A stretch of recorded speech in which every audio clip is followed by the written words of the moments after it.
ದಡ್ಡನಂತಿರಬೇಕಂತೆ, ದಡ ಮುಟ್ಟುವವರೆಗೂ ದುಡ್ಡು ಮಾಡುವವರೆಗೂ ಅಂತ. ಹೀಗೆ ಒಬ್ಬ ಶ್ರೀಮಂತರ ಮನೆ ಹುಡುಗ ಒಂದು ಇಂಜಿನಿಯರಿಂಗ್ ಕಾಲೇಜಲ್ಲಿ ಓದ್ತಿದ್ದ. ಅವ್ನ್ ಕ್ಲಾಸ್ ಹೋಗೋದಕ್ಕಿಂತ ಜಾಸ್ತಿ ಬರೀ ಕ್ಯಾಂಟೀನ್ ಅಲ್ಲೇ ಟೈಮ್ ಕಳೀತಿದ್ದ.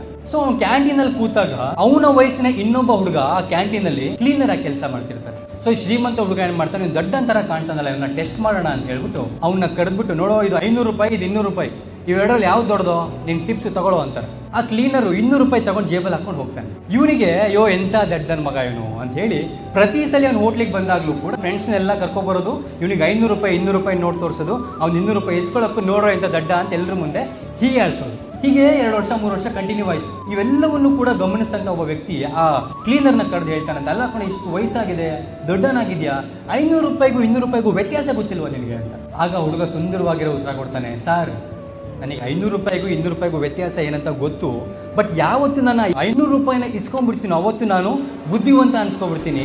ಬಟ್ ಈ ಆಟ ನಿಂತ್ಬಿಡುತ್ತೆ. ಈ ನನ್ನ ಮಗ ನಾನು ದಡ್ಡ ಅಂತ ಪ್ರೂವ್ ಮಾಡೋದಕ್ಕೆ 2-3 ವರ್ಷದಲ್ಲಿ ಸುಮಾರು 30,000 ರೂಪಾಯಿ ಕೊಟ್ಟಿದ್ದಾನೆ ಸರ್ ನನಗೆ. ನಾನ್ ದಡ್ಡನ, ಅವನ್ ದಡ್ಡನ?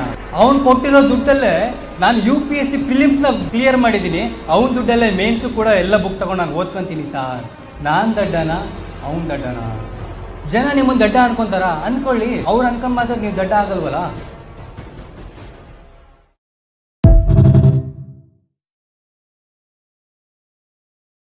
Download ShareChat.